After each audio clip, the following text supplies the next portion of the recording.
Okay, in this lecture, we're going to be talking about districts in different cities during World War II that were known as Jewish ghettos. So, what we're going to be looking for in this lecture is what were Jewish ghettos, why were they used, and what ultimately did these ghettos lead to. So, the word Jewish ghetto, actually, that word dates all the way back to the 1500s, and the word ghetto was used to refer to the Jewish district in Venice, Italy. So that's where we come up with that word. Obviously, we know that this is still a word used today to describe something that's like not in good condition or a part of the city that's maybe dilapidated or neglected. So the Jewish ghettos they were designed as a way to separate the Jewish population from the rest of the population.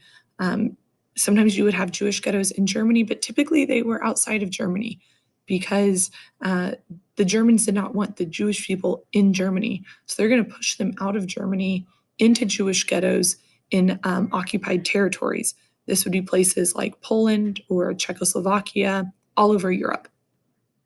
Basically, Jewish ghettos are temporary. The Nazis didn't really know what exactly at the beginning of around 1930s, or the end of the 1930s, the Nazis didn't really know what they wanted to do with the Jewish people. So their idea was, okay, we'll all move them into these districts together, so they're all in one place, and then we will decide what we're going to do with the Jewish population.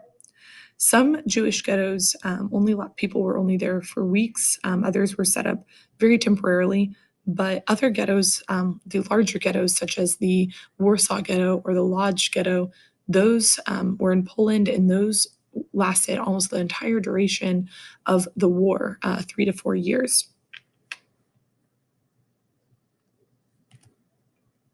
So, how did they build these Jewish ghettos? So, the Jewish ghettos were already existing cities. Typically, they would pay people to move out of within a certain area of the city, and then they moved all the Jewish people in. But the people that moved out were far fewer than the number of people moving in. So they would usually take just 3 to 4 like city blocks, and they would move all the people, all the residents out. They would pay them to move out. And then they would cram hundreds of thousands of Jewish people into a few city blocks. Once all the Jewish people were inside, many of the ghettos were walled. So physical walls were constructed around the outside, and Jewish people were not allowed to leave the walled in areas. So they're very crowded. And once the Jewish people were inside of the ghettos, they did not leave unless they were being transported out by the Nazis. So, living in the ghetto, if you were caught trying to leave the ghetto or sneaking out, you were instantly killed. It was very crowded. There were 5 or more families that shared one single apartment. And there was also no plumbing in many of the places or clean water. And there was a lot of starvation. There's not enough food inside the ghetto, and they couldn't go outside the ghetto to get their food. So they were given ration cards by the Germans. They were totally reliant on the Germans for their food supply inside of the ghetto.